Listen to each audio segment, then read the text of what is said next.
گستاخی کا الزام لگانا یہ بدکاری اور زنا کے الزام سے زیادہ بدتر الزام ہے. قتل کی دھمکیاں، گستاخی، گستاخ اور جو فحش گالیاں دی جا رہی ہیں. موت زندگی اللہ کے ہاتھ میں. جو رات قبر میں گزرنی ہے وہ قبر میں گزرے گی، جو زمین پہ گزرنی ہے وہ زمین پہ گزرے گی. لیکن ایسا نہ ہو کہ کچھ مذہبی متشدد قسم کے اسکالر آپ سے وہ کام کروائیں جس پہ قیامت کے دن نبی صلی اللہ علیہ وسلم آپ سے اپنا چہرہ پھیر لیں. اور آپ شو تو یہ کر رہے ہو میں نے نبی کے نام پہ یہ کام کیا ہے، لیکن نبی صلی اللہ علیہ وسلم اس شدت پسندی سے کبھی بھی خوش نہیں ہو سکتے. اور اگر پھر بھی آپ یہ سمجھتے ہیں کہ یہ گستاخی ہے معاذ اللہ، تو پھر میں آپ کے سامنے کچھ بریلویوں کے چوٹی کے علماء کے حوالے پیش کرتا ہوں مختصر. تو جو فتویٰ پھر آپ نے مجھ پہ لگایا ہے ان پہ بھی لگایا. میں مانتا ہوں سارے بریلوی ایسا نہیں کرتے ہیں، ایک مخصوص طبقے کے مخصوص افراد ہیں جنہوں نے ایک پروپیگنڈا کھڑا کیا ہوا ہے اور سادہ لو عوام کو برگلا رہے ہیں کہ جی یہ واجب القتل ہے اور گستاخ ہے وغیرہ وغیرہ. اور کراچی کا ایک مولوی اور طارق مجہول مردود ایک بندہ بھی غیرت مند نہیں بیٹھا جڑا اٹھ کے انہاں سر لاوے. اس وجہ تو یہ بالکل اس بارے کوئی مسئلہ نہیں. اس کتے نے لگام پائی جاوے اور کتا بھی نہیں بڑھتا. مفتی طارق مسعود کے بیانات کے لیے مفتی صاحب کے آفیشیل چینل مفتی طارق مسعود سپیچز کو سبسکرائب کریں. بسم اللہ الرحمن الرحیم نحمدہ ونصلی علی رسولہ الکریم. جب سے کینیڈا والے بیان وہ سوسائٹی میں گیا ہے تو مسلسل سوشل میڈیا پہ ہائپ کریٹ کی جا رہی ہے اور ایک مخصوص طبقے کی طرف سے جو بہت زیادہ شدت پسندی پھیلا رہا ہے. بار بار مجھے کہا جا رہا ہے کہ یہ جو معذرت آپ نے دوبارہ کی ہے یہ بھی قابل قبول نہیں ہے. اور اس طبقے کا بنیادی مقصد یہ ہے کہ میں یہ مانوں کہ میں نے گستاخی کی ہے اور پھر میں گستاخی سے معذرت کروں. جو غلطی مجھ سے ہوئی ہے اس پہ میں بار بار معذرت کر چکا ہوں. لیکن وہ طبقہ مسلسل دھمکیاں دے رہا ہے میرے واٹس ایپ پہ، قتل کی دھمکیاں، گستاخی، گستاخ اور جو فحش گالیاں دی جا رہی ہیں سب کے نمبر بھی میں سیو کر رہا ہوں. تو یہ سب کچھ چل رہا ہے میرے ساتھ. تو مجھے خیال ہوا کہ میں ایک علمی لحاظ سے بہرحال میں اس پہ ایک ویڈیو ریکارڈ کرواؤں، کیونکہ جو کچھ میرے مخلص لوگ ہیں، بعض لوگ، میجورٹی نے مجھے گستاخ قرار نہیں دیا الحمدللہ، میجورٹی علماء نے، بلکہ انہوں نے اس کو ایک غلطی ضرور قرار دیا، علمی غلطی، گستاخ قرار نہیں دیا. لیکن بعض ہمارے ہی بڑوں سے، بعض ہمارے ہی لوگوں نے بھی اس کو گستاخی سے تعبیر کیا اور پھر یہ کہا کہ مفتی صاحب نے جب گستاخی سے معذرت کر لی ہے تو اب ان کی جان چھوڑ دو. تو اس کو بھی بعض شدت پسند لوگ کہہ رہے ہیں دیکھو ان کے اپنے بڑے کہہ رہے ہیں کہ انہوں نے گستاخی کی ہے. اس لیے مجھے گستاخی کے لفظ کو ایکسپلین کرنا بہت میرے لیے ضروری ہو گیا ہے. وجہ اس کی ہے کہ جو مخصوص طبقے کے کچھ لوگ ہیں جو ان کے لیڈر بہت زیادہ شدت پسندی پھیلا رہے ہیں اور اپنی عوام کو، جو عام لوگ ہیں نا، ان کو بہت زیادہ اکسا رہے ہیں میرے قتل پہ. کھلی ویڈیو میں جب اتنا اکسا رہے ہیں، آپ یہ ویڈیو کلپ دیکھ سکتے ہیں. اور کراچی کا ایک مولوی اور طارق مجہول مردود ایک بندہ بھی غیرت مند نہیں بیٹھا جڑا اٹھ کے انہاں سر لاوے. اس وجہ تو یہ بالکل اس بارے کوئی مسئلہ نہیں. اس کتے نے لگام پائی جاوے اور کتا بھی نہیں بڑھتا. جب کھلی ویڈیو میں اتنا اکسا رہے ہیں تو بند کمروں میں کتنا اکساتے ہوں گے. اور میرے پاس جو الگ سے دھمکیاں آ رہی ہیں وہ الگ ہیں. لیکن جو لیڈر حضرات ہیں نا ایک مخصوص طبقے کے، وہ بار بار بار بار جو ہے نا گستاخ کی سزا سرتن سے جدا، نعرے بھی یہی لگ رہے ہیں. سر سید تھانے کے باہر جو ہمارا قریبی محلہ ہے اس میں جو تھانہ ہے اس کے باہر بھی یہ نعرے لگائے گئے ہیں ایک کراؤڈ کی شکل میں کہ گستاخ کی سزا سرتن سے جدا. نبی کی ایک سزا سرتن سے جدا، سرتن سے جدا. تو میں اس گستاخ کے لفظ کو آج علمی انداز سے ایکسپلین کروں گا، تحقیقی جواب بھی دوں گا، الزامی جواب بھی دوں گا کہ اگر آپ مجھ پہ گستاخی کے فتوے لگاتے ہیں تو پھر آپ ان لوگوں پہ بھی گستاخی کے فتوے لگائیں، تاکہ جو سادہ لوح لوگ ہیں جو واقعی نبی صلی اللہ علیہ وسلم سے محبت کرتے ہیں لیکن وہ غلط فہمی کا شکار ہو گئے، مجھ سے بدگمان ہو گئے کہ مفتی صاحب نے واقعی غلط گستاخی تو بہرحال کی ہے، بعض لوگ یہ کہہ رہے ہیں. تو میں نے جو غلطی کی ہے اس سے میں رجوع کر چکا ہوں، گستاخی میں نے نہیں کی ہے. تو اب میں اس پہ شروع کرتا ہوں. دیکھیے میرا جو بیان تھا میں نے اس میں یہ بات کہی جو کہ غلط الفاظ تھے. میں نے کہا قرآن میں گرامر کے لحاظ سے یہ غلط ہے لیکن اس کو ٹھیک نہیں کیا گیا. یہ قرآن کا میں معجزہ بیان کر رہا تھا کہ جو گرامر کے لحاظ سے مسٹیک ہوئی وہ باقی رکھی گئی. لیکن بیان کے دوران ہی مجھے خیال ہوا کہ یہ لفظ جو تعبیر ہے، جو الفاظ ہیں، میرے منہ سے غلط نکل گئے. وجہ اس کی یہ ہے کہ قرآن پہلے ہے، گرامر کے اصول بعد میں وضع کیے گئے. گرامر قرآن کو دیکھ کے لکھی گئی ہے، نہ کہ قرآن گرامر کا محتاج ہے. یہ ایک ایسی حقیقت ہے جس کو میں اپنے لیکچروں میں پہلے بیان کر چکا ہوں، کئی بار بیان کر چکا ہوں کہ زبان گرامر کی محتاج نہیں ہوتی، گرامر زبان کی محتاج ہوتی۔ مجھے بیان کے دوران ہی اندازہ ہو گیا کہ یہ الفاظ میرے زبان سے غلط نکلے، لہذا میں نے بیان میں ہی اس کی کریکشن کی کہ اگر ظاہری لحاظ سے اس میں کوئی غلطی لکھنے تو ظاہری لحاظ سے، ورنہ اس میں بڑی حکمت ہے گرامر کی ایک مسٹیک اگر ظاہری لحاظ سے کوئی مسٹیک ہے تو وہ کریکشن کیا تھی جو میں نے چلائی بھی ہے کہ ظاہری لحاظ سے ہے، حقیقت میں نہیں ہے، ظاہری لحاظ سے۔ ظاہر کا مطلب یہ کہ حقیقت میں کوئی غلطی نہیں ہے، دیکھنے میں ایسا لگتا ہے کہ گرامر کے قاعدوں کے خلاف ہے۔ میرا خیال یہ تھا کہ اس سے لوگ مطمئن ہو گئے ہوں گے، لیکن وہ بھی میری غلطی تھی، مجھے اس میں اور اچھی طرح سے ایکسپلین بھی کرنا چاہیے تھا اور اسی بیان میں معذرت کر لینی چاہیے تھی، وہ بھی میں نے نہیں کی۔ یہ بھی جرم میرا ہے، اس کی بھی غلطی کا میں اعتراف کرتا ہوں۔ تو لیکن مقصد یہی تھا کہ حقیقت میں کوئی غلطی نہیں۔ ظاہری لحاظ سے غلطی کا مطلب کیا تھا کہ بھئی قرآن میں کچھ باتیں ایسی ہیں جو عام نحوی قاعدوں کے، جو قاعدے بعد میں ایجاد کیے گئے ہیں، ان کے خلاف ہے۔ یہ بات صرف میں نے نہیں لکھی ہے، یہ اور بھی لوگ لکھ چکے ہیں، خود بریلوی علماء لکھ چکے ہیں۔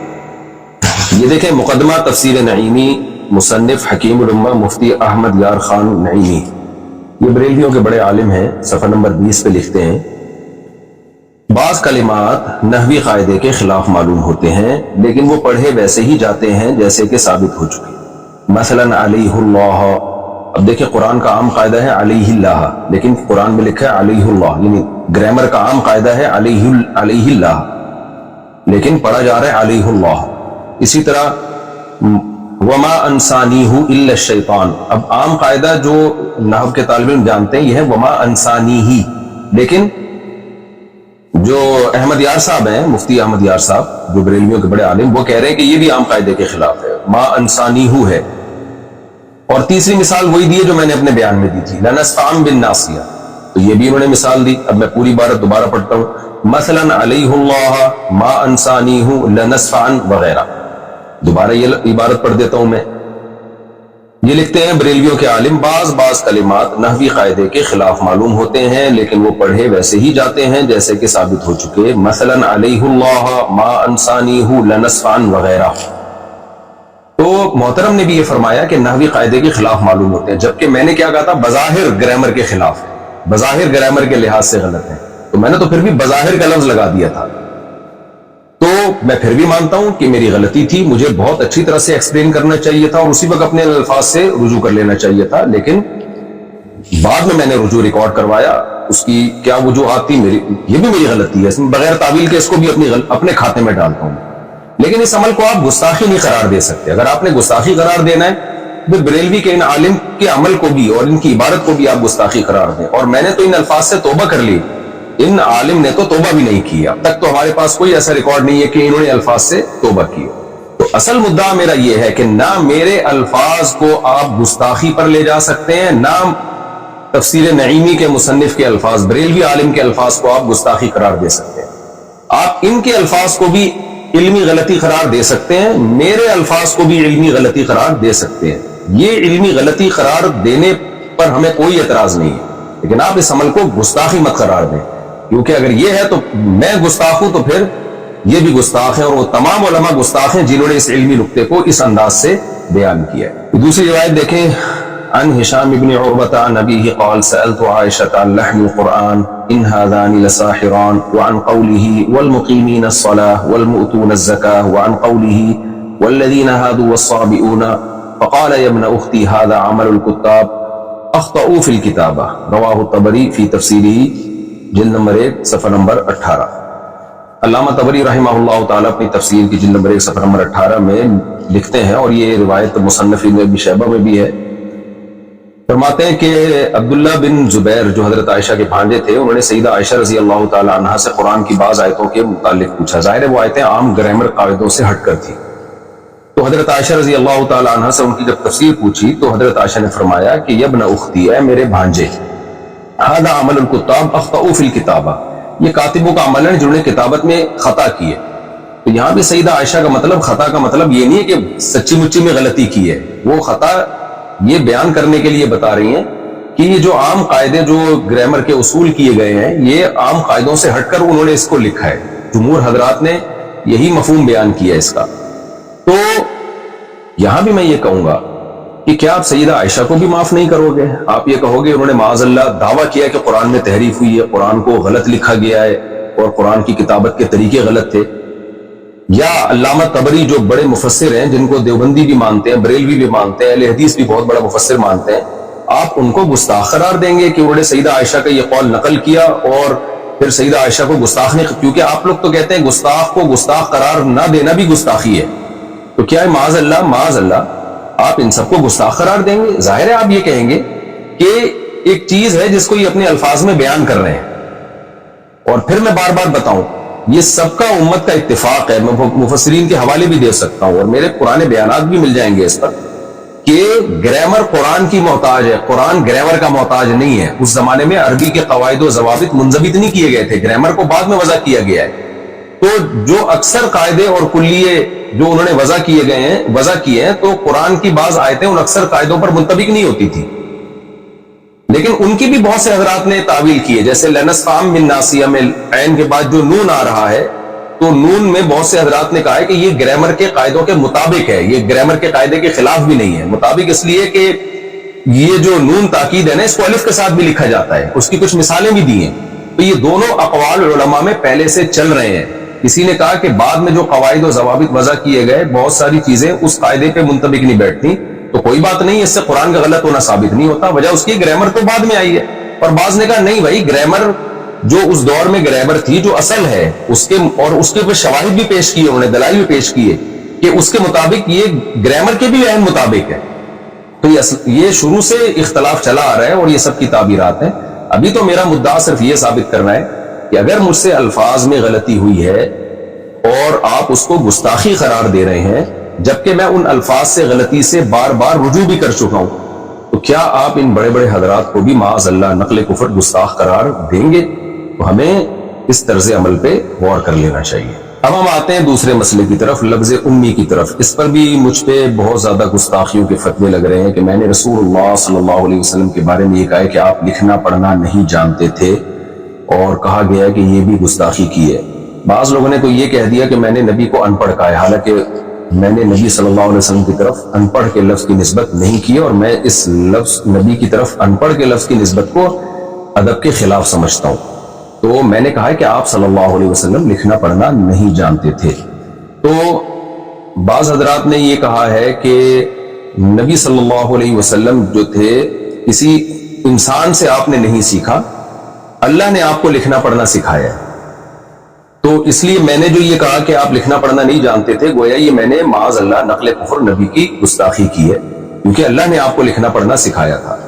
دیکھیے یہاں بھی میں آپ سے عرض کروں گا، اگر آپ کی یہ رائے یہ ہے کہ اللہ نے نبی کو لکھنا پڑھنا سکھا دیا تھا، اور ہماری رائے یہ ہے کہ اللہ نے نبی کو لکھنا پڑھنا نہیں سکھایا تھا، آپ کا یعنی جب تک آپ صلی اللہ علیہ وسلم دنیا میں رہے آپ صلی اللہ علیہ وسلم امی ہی رہے، اس معنی میں کہ آپ نہ لکھنا جانتے تھے نہ پڑھنا جانتے تھے، تو اگر ہماری یہ رائے کا آپ سے اختلاف ہے تو اس کو ایک علمی اختلاف کہا جائے گا، اس کو بھی گستاخی نہیں کہہ سکتے۔ گستاخی آپ اس عمل کو جب کہیں گے جب ہم یہ دعویٰ کرتے ہیں کہ نبی لکھنا پڑھنا نہیں جانتے تھے اور ہمارا مقصد اس سے معاذ اللہ نبی کی توہین ہو۔ ہم تو نبی کی تعظیم میں کہہ رہے ہیں کہ جو لکھنا پڑھنا نہیں جانتے تھے پھر بھی انہوں نے ساری دنیا کو لکھنا پڑھنا سکھایا ہے، ساری دنیا میں علوم بانٹے ہیں، یہی تو نبی کا معجزہ ہے۔ اور جتنے بھی علماء ہیں لفظ امی کو جب ایکسپلین کرتے ہیں تو ایکسپلین میں ان کی مراد تعظیم ہی ہوتی ہے، توہین مراد نہیں ہوتی۔ شاید میں نے جس طرح سے ایکسپلین کرنا چاہیے تھا اس طرح سے ایکسپلین نہ کیا ہو، لیکن اس عمل کو آپ گستاخی نہیں قرار دے سکتے۔ تو اس میں بھی ہم اب دلائل کی دنیا میں جاتے ہیں۔ پہلے میں حدیث سے کچھ حوالے دوں گا آپ کے سامنے۔ تفسیر قرطبی جلد نمبر 7 صفحہ نمبر 299، اس میں عبداللہ بن عباس رضی اللہ تعالیٰ عنہ کا یہ قول ہے، آپ وہاں جا کے سرچ کر سکتے ہیں۔ قال ابن عباس رضی اللہ عنہ، ابن عباس فرماتے ہیں کان نبیکم امیا لا یکتب ولا یقرأ ولا یحسب، قال اللہ تعالی وما كنت تتلو من قبله من کتاب ولا تخطه بیمینک۔ دلیل میں بھی وہی آیت پڑھی ہے عبداللہ بن عباس نے جو میں نے بیان میں پڑھی تھی، دلیل بھی وہی دی۔ عبداللہ بن عباس رضی اللہ تعالیٰ عنہ فرماتے ہیں تمہارے نبی صلی اللہ علیہ وسلم امی تھے، لا یکتب نہ لکھنا جانتے تھے، ولا یقرأ اور نہ پڑھنا جانتے تھے، ہے نا۔ ما انا بقاری حدیث میں آتا ہے جب پہلی سورت نازل ہوئی ہے تو جبریل علیہ السلام نے فرمایا اقرأ، تو آپ نے کیا فرمایا تھا؟ ما انا بقاری، تو یہی بات عبداللہ بن عباس نے کی۔ ولا یحسب اور نہ حساب جانتے تھے۔ اور پھر آپ نے دلیل کے طور پہ قرآن کی آیت پیش کی وما كنت تتلو من قبله من کتاب ولا تخطه بيمينك کہ آپ کے دائیں ہاتھ نے نہیں لکھا اس کو اور آپ نے اس سے پہلے کبھی کوئی کتاب پڑھی نہیں ہے. اور پھر علامہ قرطبی جو ہے حدیث کی کتاب سے عبداللہ بن عمر رضی اللہ تعالیٰ عنہ سے بھی یہ روایت نقل کرتے ہیں عن ابن عمر رضی اللہ عنہما عن النبی صلی اللہ علیہ وسلم قال امت امیت لا نکتب ولا نحسب ہم ایک امی امت ہیں نہ ہم لکھتے ہیں نہ ہم پڑھتے ہیں. اچھا بعض لوگ ہو سکتا ہے ترجمے میں یہ گڑبڑ کریں کہ نبی صلی اللہ علیہ وسلم کے بارے میں جو عبداللہ بن عباس نے فرمایا کہ نبی نہ لکھتے تھے نہ پڑھتے تھے تو اس سے یہ کہاں ثابت ہوتا ہے کہ لکھنا اور پڑھنا نہیں جانتے تھے. بھائی جانتے تھے لیکن لکھتے نہیں تھے.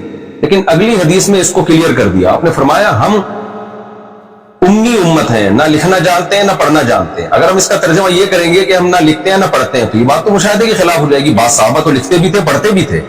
تو اس میں نبی نے اپنی بارے میں بتایا کہ ہم امت یعنی من حیث القوم عرب میں لکھنا پڑھنے کا نہیں آتا تھا ان کو. مخصوص لوگ ہوتے تھے جن کو لکھنا پڑھنا آتا تھا. تو اگلی حدیث پہلی حدیث کے مصداق کو متعین کر رہی ہے کہ نبی صلی اللہ علیہ وسلم فرمایا ہم امی ہیں نہ ہم لکھنا جانتے ہیں نہ ہم پڑھنا جانتے ہیں.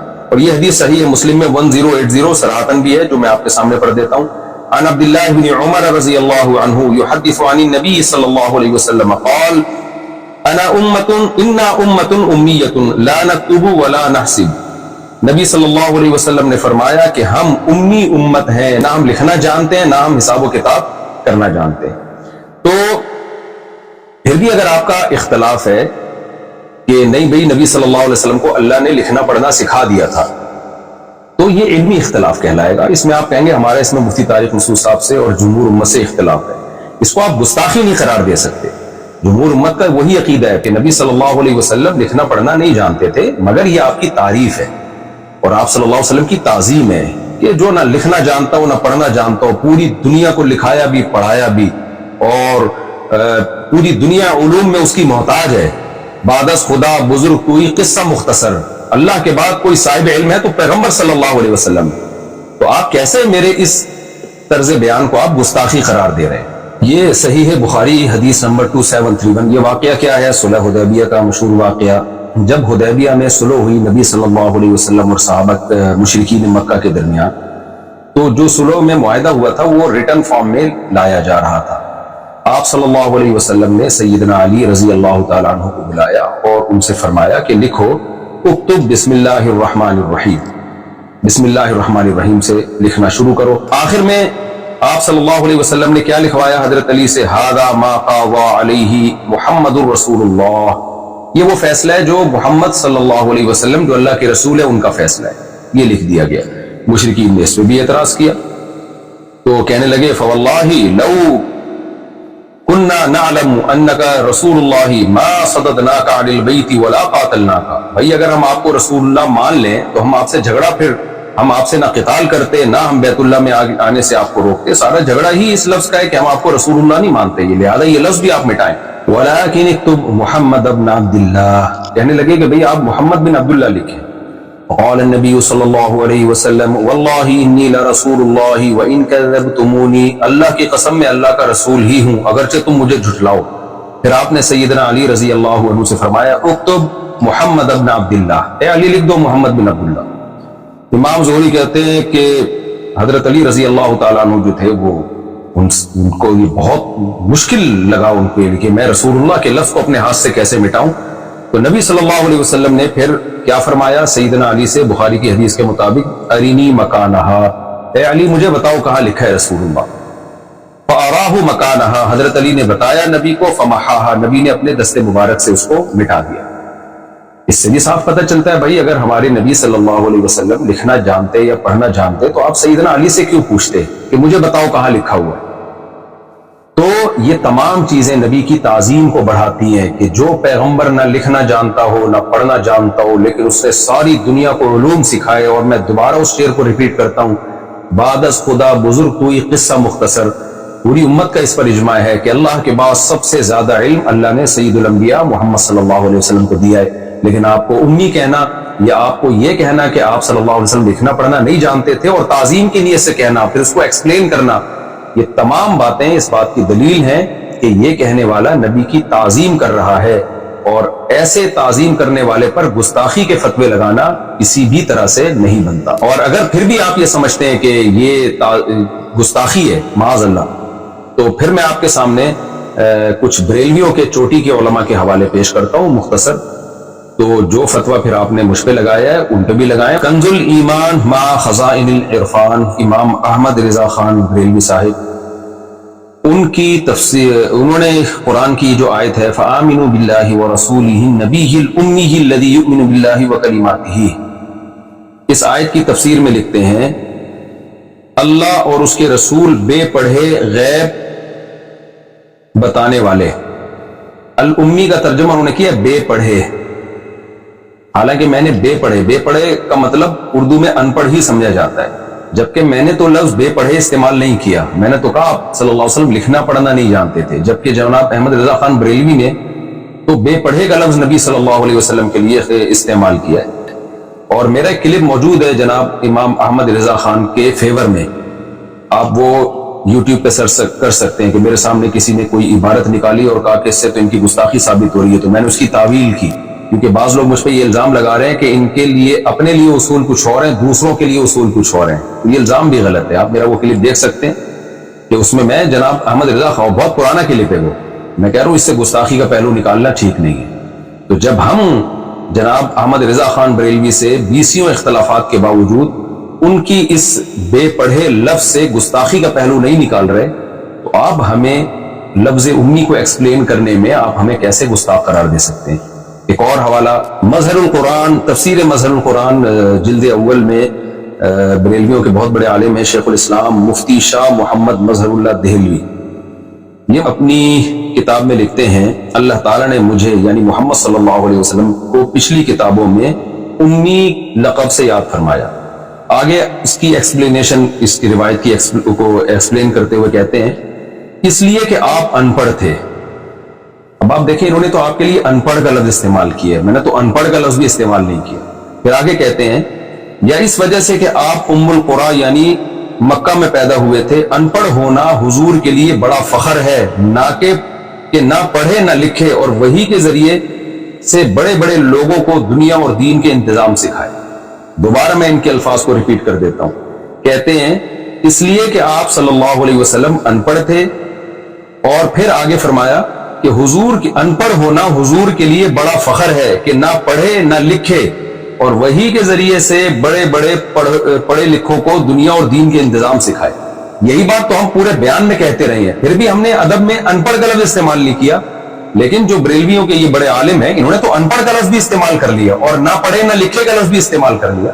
اور ان کو اس طرح کی باتوں کو ہم نے یہی کہا کہ بھائی ان کا مقصد نبی کی تعظیم تھی، توہین نہیں تھی. پورا میرا بیان جو کینیڈا میں ہوا ہے پورا نبی کی تعظیم اور قرآن کی صداقت میں بیان ہوا ہے. آپ مجھے گستاخ قرار دیتے ہیں میرے ان جملوں کی وجہ سے، تو پھر آپ ان بزرگوں کی طرف بھی آئیے اور ان کو بھی آپ گستاخ قرار دیں. فتاوی رضویہ جلد نمبر 14 صفحہ نمبر 237، اس میں جناب احمد رضا خان بریلوی صاحب لکھتے ہیں کیا یحرفون الکلم عن مواضعہ کے سر پر سینگ ہوتے ہیں؟ اب آپ بتائیے قرآن مجید کی آیت کے لیے یہ الفاظ استعمال کرنا، یحرفون الکلم عن مواضعہ کے سر پر سینگ ہوتے ہیں، کیا اس سے بے ادبی نہیں جھلکتی؟ لیکن ہم تو تعویل کرتے ہیں کہ بھائی ان کا مقصد بے ادبی نہیں تھا، زور خطابت میں اور قلم کے زور میں انہوں نے ایک بات بیان کی اور مقصد سامنے والے کی بے ادبی تھی. لیکن اول نظر میں آپ کو کیا لگ رہا ہے؟ دوبارہ میں پڑھ دیتا ہوں، یہ کیا کہتے ہیں یحرفون الکلم عن مواضعہ، کیا یحرفون الکلم عن مواضعہ کے سر پہ سینگ ہوتے ہیں؟ یعنی ایسے ہی ہے جیسے کوئی کہہ لے کیا سورہ اخلاص کے سر پہ سینگ ہوتے ہیں، کیا قل هو اللہ کے سر پہ سینگ ہوتے ہیں، کیا سورہ فلق کے سر پہ سینگ ہوتے ہیں. تو آپ دیکھیں کہ یہ انداز بیان کیسا ہے. کیوں ہمارے جو بریلویوں میں جو متشدد حضرات ہیں اس کی تعویل کرتے ہیں؟ اس لیے تعویل کرتے ہیں کہ کہتے ہیں ان کی نیت یہ نہیں تھی. تو جب بھائی آپ کے لوگ اگر کوئی ایسا لفظ استعمال کریں جس سے گستاخی جھلک رہی ہو، لیکن آپ اس کو نیت کو ایکسپلین کرنے کا موقع بھی دیتے ہیں، ڈیفینڈ بھی کرتے ہیں، تو اگر یہ کام کسی دوسرے سے ہو جائے تو یہ کیا بات ہے کہ بھئی دوسروں کے لیے اصول کچھ اور اپنے لیے اصول کچھ اور. یہ تو دو باتیں جن کی بیس پہ مجھ پہ گستاخیوں کے الزام لگے، ان کو میں نے ذرا ایکسپلین کیا ہے. اب میں تیسری بات کی طرف آتا ہوں.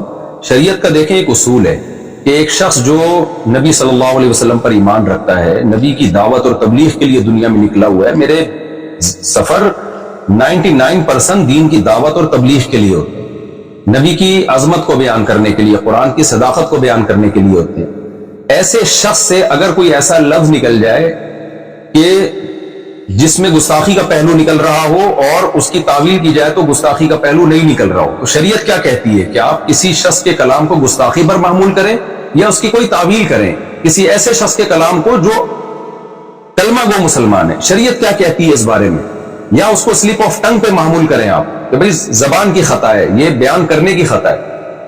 ظاہر ہے ساری دنیا کے علماء اس پر متفق ہیں کہ اس کی تعویل کی جائے گی، اس کو کافر نہیں قرار دیا جائے گا، اس کو گستاخ نہیں قرار دیا جائے گا. گستاخی کا الزام لگانا یہ بدکاری اور زنا کے الزام سے زیادہ بدتر الزام ہے. تو بہت بڑا جرم ہے جس کی نسبت آپ کر رہے ہیں. تو اتنے بڑے جرم کے لیے ثبوت اور شواہد اسی حساب سے ہونے چاہیے. فوائد السالکین میں صفحہ 278 کے حوالے سے یہ بات لکھی ہوئی ہے. خواجہ معین الدین چشتی قدس سرہ نے فرمایا کہ میں حضرت مخدوم شیخ یوسف چشتی قدس سرہ کی خدمت میں حاضر تھا کہ ایک شخص بیعت کے ارادے سے آیا. خواجہ کے قدموں میں اپنا سر رکھا اور عرض کیا کہ بیعت کے لیے حاضر ہوا ہوں. خواجہ پر کیفیت طاری تھی. فرمایا کہ اگر تم کہو کہ لا الہ الا اللہ چشتی رسول اللہ تو میں تمہیں مرید کر لوں. کیونکہ وہ شخص دھن کا پکا اور سچا تھا، اس نے فوراً اقرار کر لیا. خواجہ نے بیعت کے لیے اسے اپنا ہاتھ دیا اور اسے بیعت کر لیا. پھر فرمایا کہ سنو میں کون ہوں اور کیا ہوں. محمد رسول اللہ صلی اللہ علیہ وسلم کے دربار کے کمینے غلاموں میں سے ایک ہوں. کلمہ وہی ہے مگر میں نے تیرے کمال اور اعتقاد اور صدق کو آزمایا تھا. یہاں معین الدین چشتی اور ان کے شیخ یوسف چشتی ان کا یہ واقعہ ہے. مقصد ابھی مجھے لا الہ الا اللہ چشتی رسول اللہ کا ڈیفینڈ کرنا یا اس کی مخالفت یا حمایت نہیں ہے، وہ ٹاپک سے بات ہٹ جائے گی. بتانا صرف یہ ہے کہ جو بریلوی حضرات میں جو شدت پسند لوگ ہیں جو مجھے گستاخ رسول قرار دے رہے ہیں، اور میرا دعویٰ یہ ہے کہ جب بھی کوئی شخص ایسے کلمات کہتا ہے تو اس کو ایکسپلینیشن کا موقع دیا جائے گا کہ آپ کی مراد کیا تھی. یہاں لا الہ الا اللہ چشتی رسول اللہ انہوں نے پڑھا، مرید کو اس بیس پہ بیعت کیا، پھر ڈیفینڈ کیا کہ میرا کلمہ وہی ہے جو لا الہ الا اللہ محمد رسول اللہ ہے. تو آپ اس ایکسپلینیشن کو مانتے ہیں کہ نہیں مانتے؟ انہوں نے جو پہلا لفظ تھا نا لا الہ الا اللہ چشتی رسول اللہ، اس میں رسول اللہ کے لفظ میں تعویل کی کہ وہاں رسول اللہ سے میری مراد اللہ کا نبی ہونا نہیں ہے. یہ تعویل ٹھیک ہے غلط ہے، میں اس بحث میں نہیں جا رہا. میں یہ عرض کر رہا ہوں کہ آپ معین الدین چشتی کے شیخ کی اس تعویل کو قبول کرتے ہیں، اسی وجہ سے آپ ان کو گستاخ قرار نہیں دیتے. یہ کام اگر کسی اور سے ہوتا ہے اور لگتا ہے کہ اس نے گستاخانہ لفظ استعمال کیے ہیں، اس کو ایکسپلینیشن کا موقع آپ کیوں نہیں دیتے اور اس کی ایکسپلینیشن کو آپ قبول کیوں نہیں کرتے؟ کچھ متشدد قسم کے مذہبی اسکالر اپنی عوام کو اکسا رہے ہیں، ابھار رہے ہیں. ان کی عوام ان کی تقریریں سن کے ہائپر ہو رہی ہے اور وہ مجبور کر رہے ہیں کہ بھئی مفتی طارق مسعود صاف لفظوں میں معافی مانگے. اور صاف لفظوں سے ان کی مراد یہ ہے کہ یہ مانیں گے میں نے گستاخی کی ہے اور میں گستاخی سے رجوع کرتا ہوں. تو خوب سمجھ لیں کسی شخص پہ بدکاری اور زنا کا الزام لگ جائے، یہ الزام اتنا سنگین نہیں ہے جتنا یہ الزام سنگین ہے کہ میری طرف یہ نسبت کی جائے کہ میں نے نبی صلی اللہ علیہ وسلم کی شان میں یا قرآن کی شان میں گستاخی کی ہے. یہ زیادہ بڑا الزام ہے. زانی زنا کرنے والا کافر نہیں ہو جاتا، لیکن گستاخی ایک ایسا جرم ہے کہ اس سے انسان اسلام سے خارج ہو جاتا ہے، مرتد ہو جاتا ہے.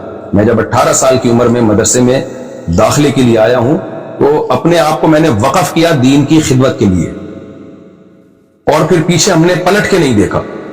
تو کیا ایسا شخص یہ مان لے گا کہ میں گستاخ ہوں یا میں نے گستاخی کی ہے؟ ایک عام ادنا سا مسلمان اس لفظ سے نفرت کرتا ہے، وہ کبھی گستاخی کی نسبت برداشت نہیں کرے گا. یہ ہلکا جرم نہیں ہے نبی صلی اللہ علیہ وسلم کی شان میں گستاخی. جب جرم کی نوعیت سنگین ہوتی ہے تو اس کے لیے ثبوت کے لیے بھی سنگین قسم کے شواہد چاہیے ہوتے ہیں. لہذا میں یہ نہیں تسلیم کرتا کہ میں نے گستاخی کی ہے. جو غلطی مجھ سے ہوئی ہے اس پہ میں معذرت کر چکا ہوں. اور آخر میں جو متشدد قسم کے مذہبی اسکالر اتنی وضاحتوں کے بعد بھی اپنی عوام کو اکسا رہے ہیں کہ قتل ناموس رسالت اور گستاخی جو نبی کا گستاخ ہے اس کو قتل کر دیا جائے، تو میں اپنی بات کو ریپیٹ کرتا ہوں کہ یہ سادہ لو عوام جو واقعی نبی سے محبت کرتی ہے لیکن اپنے کچھ متشدد مذہبی اسکالر کی باتوں میں آ کے ہائپر ہو رہی ہے، میری ان سے گزارش ہے کہ آپ اپنے ان مذہبی لیڈروں سے کہیے کہ حضرت یہ قتل کا کام پھر آپ بنفس نفیس کریں. کیونکہ جب کوئی کسی کو قتل کرتا ہے تو پولیس کیس بنتا ہے، اس کو اپنی پھانسی ہوتی ہے، وہ بھی جیل کی کوٹری میں جاتا ہے۔ تو حضرت جنت میں جانے کا شوق صرف آپ ہمیں کیوں دلا رہے ہیں؟ آپ خود یہ کام کیوں نہیں کر لیتے؟ آپ خود جائیں، مفتی طارق مسعود صاحب کو آپ قتل کرنے کی کوشش کریں اور جنت کمانے کی آپ کوشش کریں۔ تو ایسا نہ ہو آپ اپنے مذہبی متشدد قسم کی لوگوں کی باتوں میں آ کے کوئی ایسا اقدام کر لیں۔ موت زندگی اللہ کے ہاتھ میں، جو رات قبر میں گزرنی ہے وہ قبر میں گزرے گی، جو زمین پہ گزرنی ہے وہ زمین پہ گزرے گی۔ لیکن ایسا نہ ہو کہ کچھ مذہبی متشدد قسم کے اسکالر آپ سے وہ کام کروائیں جس پہ قیامت کے دن نبی صلی اللہ علیہ وسلم آپ سے اپنا چہرہ پھیر لیں، اور آپ شو تو یہ کر رہے ہو میں نے نبی کے نام پہ یہ کام کیا ہے، لیکن نبی صلی اللہ علیہ وسلم اس شدت پسندی سے کبھی بھی خوش نہیں ہو سکتے۔ اور آخر میں ایک بات میں سیکولر اور لبرل لوگوں کے لیے بھی کروں گا جو میرے بارے میں یہ الزام لگا رہے ہیں، لو آپ اپنے دام میں سیاد آ گیا اور کہہ رہے ہیں کہ یہ مولوی پہلے ہی ان لوگوں کو تشدد سکھاتے تھے اور خود اب اس جال میں پھنس گئے ہیں۔ آپ میرے پرانے کلپ دیکھ سکتے ہیں کہ سیالکوٹ والے کیس میں، جنید جمشید والے کیس میں، آسیہ بی بی والے کیس میں، اور جتنے اس قسم کے کیس ہوئے ہیں، اس وقت ہم جو بات کر رہے تھے وہی بات میں ابھی بھی کر رہا ہوں۔ ہمارا بیان بدلا نہیں ہے۔ ہاں کوئی بہت پرانا بیان جس میں کوئی شدت کا کوئی عنصر تھا تو وہ فوراً ہی میں نے رجوع بھی ریکارڈ کرا لیا۔ تو میرے جتنے بیان آپ کو 8-10 سال پرانے تک ملیں گے، اس میں یہی دعویٰ ہے کہ گستاخی ایک بہت بڑا جرم ہے۔ گستاخی کو ثابت کرنے کے لیے شواہد اور دلائل بہت مضبوط ہونے چاہیے، اور یہ کام کورٹ کا ہے، عوام کا کام نہیں ہے۔ تو قانون ہاتھ میں لینے کی کوشش نہ کی جائے۔ جزاکم اللہ احسن الجزا۔